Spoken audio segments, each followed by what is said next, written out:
छात्राओं, हम मीरा पदावली के कुछ पदों का अध्ययन कर रहे हैं। आपके पाठ्यक्रम में मीरा पदावली से पद संख्या 26 से 75 तक कुल 50 पद आपके पाठ्यक्रम में संकलित हैं। इनमें से कुछ प्रमुख पदों का हम अध्ययन करेंगे। तो सबसे पहले हम प्रारंभ करते हैं। डारी गया मनमोहन पासी, आवा की डाली कोयलिक बोले, मेरो मरण अरु जग केरी हाँसी। विरह की मारी मैं वन वन डोलूं, प्राण तजूं करवतलूं कासी। मीरा के प्रभु हरि अविनाशी, तुम मेरे ठाकुर मैं तेरी दासी।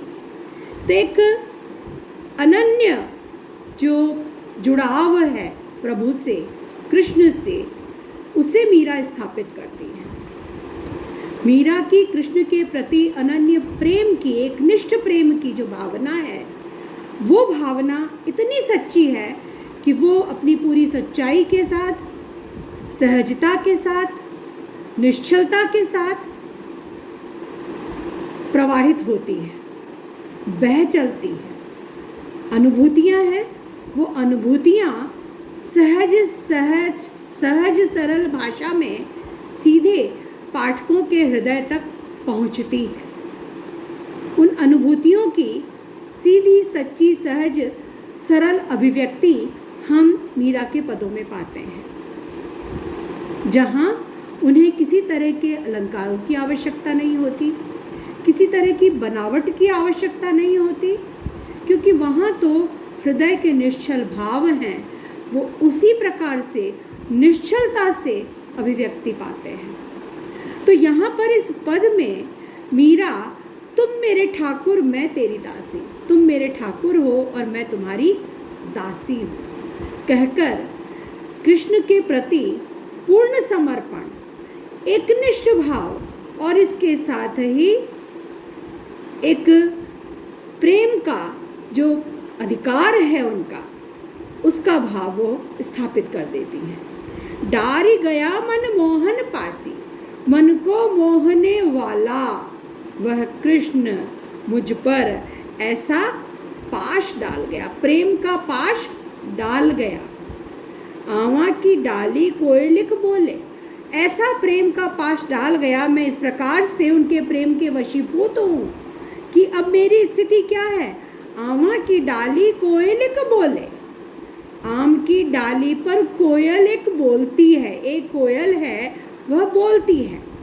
तो मेरो मरण अरु जग केरी हाँसी, तो आम की डाली पर कोकिल के कूकने से होता क्या है, मेरा तो मरण हो जाता है और जग के लिए आनंद की बात हो जाती है।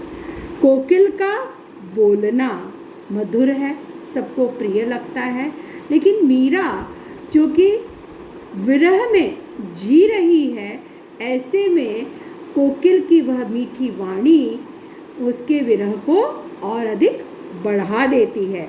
ऐसे में मेरे लिए तो मरण समान होता है कोकिल का वह बोलना।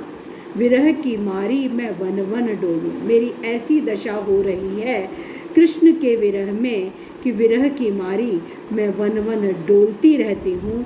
अब तो मेरी ऐसी स्थिति हो गई है कि मैं अपने प्राण ही त्याग दूँ, काशी में करवत ले लूँ और अपने प्राण ही त्याग दूँ, जिससे मुझे इस कष्ट से मुक्ति मिल जाए, जिससे मेरा कृष्ण से मिलन हो जाए।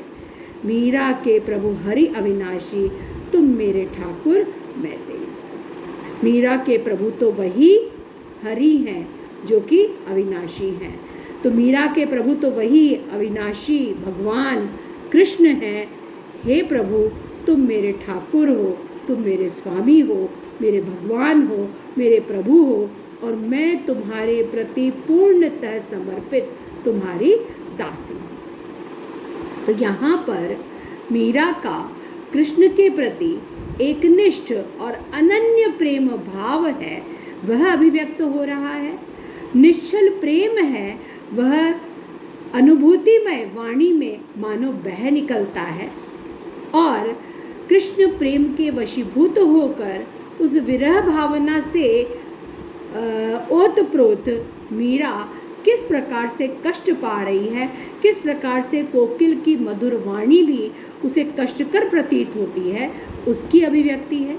इसके साथ ही यहाँ पर जहाँ वो कहती है प्राण तजो करवत लूँ क्या काशी, करवत काशी से क्या मतलब है, काशी करवत।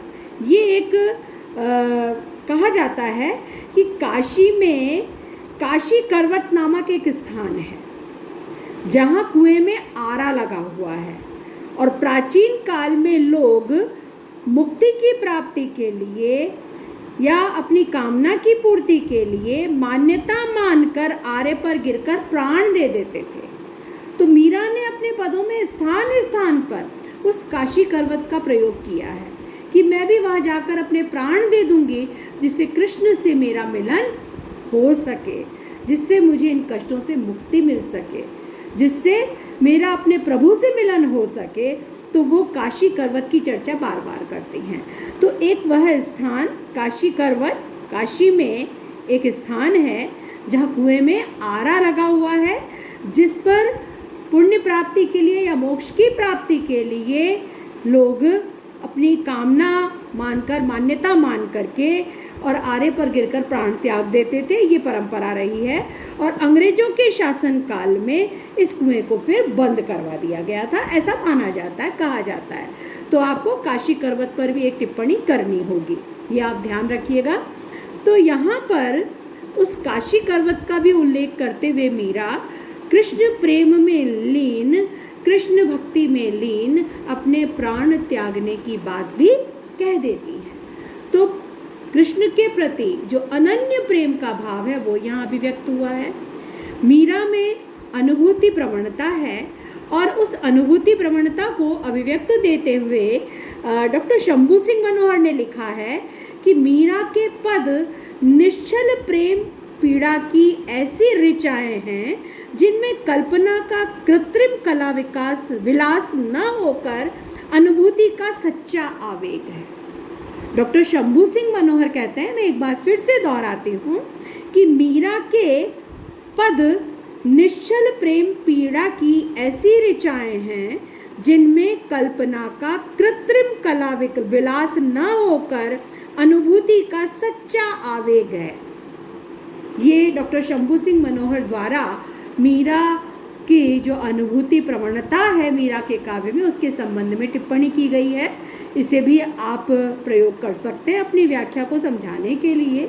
इसके अतिरिक्त मीरा के पदों में सर्वत्र गयात्मकता, गीति काव्य है मीरा का, और एक संगीत तत्व मीरा के पदों में हमें सर्वत्र मिल जाता है। गयात्मकता का गुण है मीरा के पदों में संगीत प्रेमियों के लिए भी, इसलिए मीरा के पद सदा से आकर्षण का केंद्र रहे हैं। सहज सरल भाषा का प्रयोग है, प्रसाद गुण संपन्न है, क्लिष्टता नहीं है और सही बात है। जहाँ भावाकुलता है, जहाँ अनुभूति प्रवणता है, वहाँ पर केवल भावना होती है, केवल मार्मिकता होती है, वहाँ चमत्कार के लिए गुंजाइश नहीं होती। और इसीलिए हम देखते हैं कि मीरा के पदों में सहज स्वाभाविक रूप में भावनाओं का एक प्रवाह हम महसूस कर सकते हैं। तो अगला जो महत्वपूर्ण पद है वो हम लेते हैं। जोगिया से प्रीति किया दुख होई, प्रीति किया सुख नाम और सजनी, जोगी मिंत न कोई, रात दिवस कल नहीं परत है, तुम मिलिया बिन मोई, ऐसी सूरत या जगमाही, फेर न देखी सोई, मीरा के प्रभु कबरे मिलोगे, मिलिया आनंद होई। तो यहाँ पर भी मीरा एक उलाहना देती है।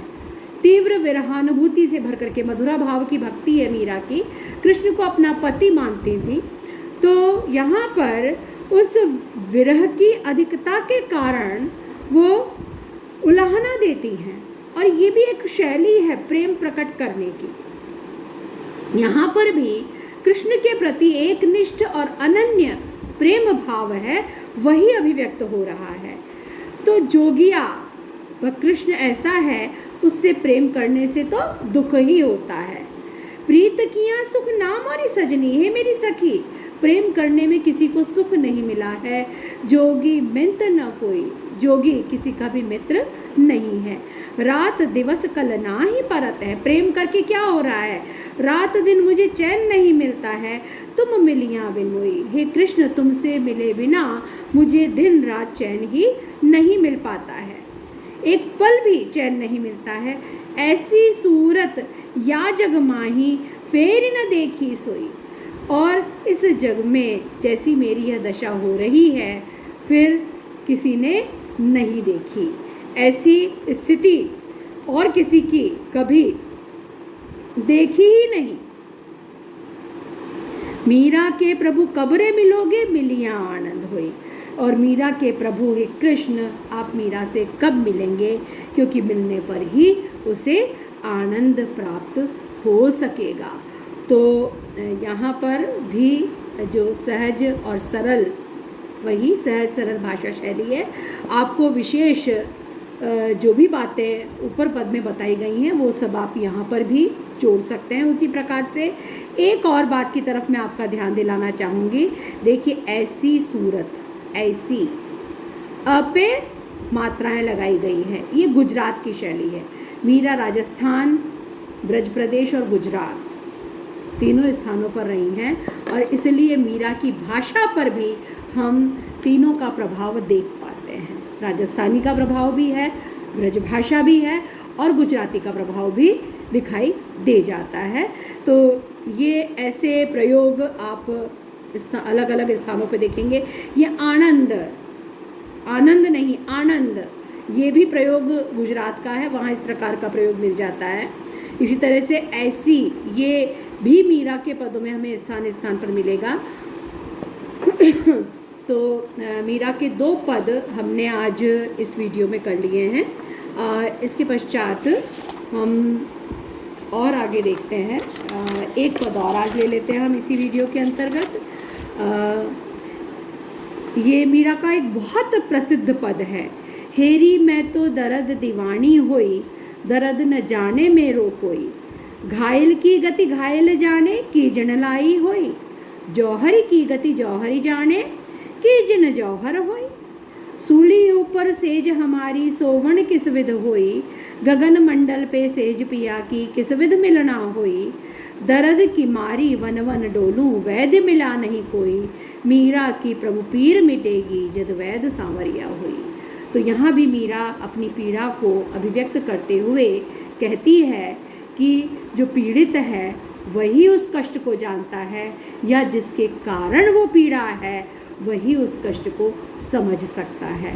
तो मेरी जो पीड़ा है उस पीड़ा को या तो मैं ही जानती हूँ, या मेरा सांवरिया वह कृष्ण ही जानता है, वही मेरे दर्द को समझ सकता है। मैं तो दर्द में दीवानी हूँ, विरह की जो पीड़ा है उसमें दीवानी हो रही हूँ, और मेरे दर्द को कोई भी नहीं जानता है, क्योंकि घायल की जो गति है वह घायल ही जानता है। जो चोटिल हुआ है, जिसे चोट लगी है, वही अपनी पीड़ा को जानता है, या वही समझ सकता है जिसने वह पीड़ा पहुंचाई है, जिसने वो पीड़ा दी है, जिसने चोटिल किया है, जिसने चोट दी है, वो समझ सकता है। इसी प्रकार से जौहरी की गति जौहरी जाने की जिन लाई की जिन जौहर होई। इसी प्रकार से जो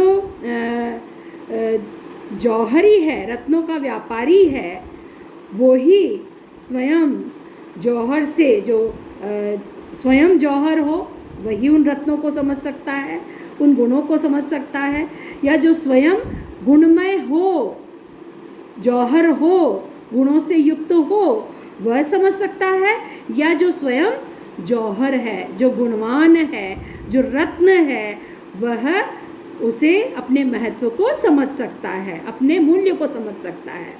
तो इस प्रकार से जो प्रेम करने वाला है वह उस प्रेम को समझ सकता है, या जिसमें स्वयं में वो प्रेम है अर्थात कृष्ण, वो उसे समझ सकते हैं। जो उस प्रेम से युक्त हैं, उस प्रेम भाव से भरे हुए हैं, वो समझ सकते हैं। सूली ऊपर सेज हमारी, अब कष्ट कितना अधिक है।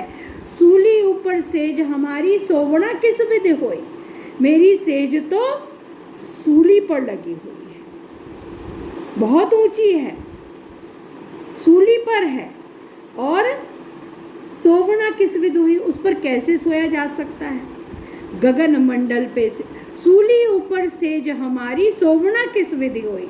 सूली के ऊपर, कांटों के ऊपर मेरी सेज है, अत्यंत कष्टमय सेज है मेरी। इसको हम दोबारा देख लेते हैं एक बार। मेरी सेज सूली पर, कांटों पर है, अत्यंत कष्टमय है, उस पर सोना कैसे हो सकता है। अर्थात सेज उस कृष्ण के विरह में, उनके बिना मेरी सेज मुझे अत्यंत कष्ट पहुंचाती है। और गगन मंडल पे सेज पिया की किस विध भिन्न हो। और पिया की सेज कहाँ है, वो मेरे साथ नहीं है। कहाँ है, गगन मंडल पे, शून्य में, आकाश मंडल में, अत्यंत ऊपर है, तो उनसे मिलना कैसे हो सकता है, वो मुझसे बहुत दूर है। तो यहाँ पर हम देखते हैं जो निर्गुण मतावलंबी हैं, उनका जो निर्गुण उपासना और हठ योग का सिद्धांत है, उसका प्रभाव भी, क्योंकि मीरा साधुओं की संगत में रहती थी तो संगत से उन पर प्रभाव आया है। तो उसी प्रकार की अभिव्यक्ति हमें यहाँ मिलती है। वे शून्य समाधि और गगन मंडल, जहाँ शून्य, जहाँ उस परमात्मा का निवास है, जो जिसे सहस्र कमल वो कहते हैं, उसकी बातें करते हैं, तो थोड़ा थोड़ा उसका संकेत हमें यहाँ पर भी मिल जाता है। तो पिया की सेज अत्यंत ऊपर गगन मंडल में है, और सूली के ऊपर नीचे कांटों पर मेरी सेज है। तो जो कुंडलिनी और ऊपर जो गगन मंडल, शीश में जो सहस्रदल कमल है, जहाँ पर अमृत रस टपकता है, और कुंडलिनी जागृत होकर ऊर्ध्वगामी होकर के जब षट चक्रों को भेदती हुई वहाँ उस आकाश मंडल में पहुँचती है, तो वहाँ पर उस अमृत का पान करती है, वहाँ से मोक्ष प्राप्त होता है। ये निर्गुण मत को मानने वाले जो कवि हैं, वे इस प्रकार की बात कहते हैं। कुछ कुछ उसका संकेत यहाँ पर हमें मिल रहा है। तो कैसे उनसे मिलना मेरा हो सकता है। मैं दर्द की मारी वन वन डोलती हूँ, वैद्य मिला नहीं कोई। मुझे मेरे कष्टों को दूर करने के लिए, प्रेम की जो पीड़ है, जिसका कष्ट मैं झेल रही हूँ, उसे दूर करने वाला कोई वैद्य, उसका उपचार करने वाला कोई वैद्य मुझे नहीं मिला। मैं वन वन दर्द की मारी डोल रही हूँ, मीरा की प्रभु पीर मिटेगी। मीरा कहती हैं कि मीरा की पीड़ तो हे प्रभु तभी मिटेगी जब वैद्य सांवरिया हुई, जब स्वयं सांवरिया, जिसके कारण मीरा पीड़ित है, वह वैद्य बनकर इसका उपचार करेगा, तभी मीरा की पीड़ मिटेगी। वही बात, घायल की गति घायल जाने की जनी लाई हुई। जिसके कारण वो चोट पाया हुआ है, जिसने चोट पहुंचाई है, या तो वो जानता है, या जिसे चोट लगी है वो जानता है, जो घायल है वह जानता है। तो मेरी पीड़ा दूर कौन करेगा, जिसके कारण मैं कष्ट हूँ, जो सांवरिया, जिसके प्रेम के कारण मैं कष्ट पा रही हूँ, वह जब वैद्य होगा, वह जब मेरी पीड़ा को दूर करेगा, तभी मुझे मेरी पीड़ा यह समाप्त होगी। तो आज हमने 3 पद किए, तो इसके आगे के पदों का अध्ययन हम अगले वीडियो में करेंगे।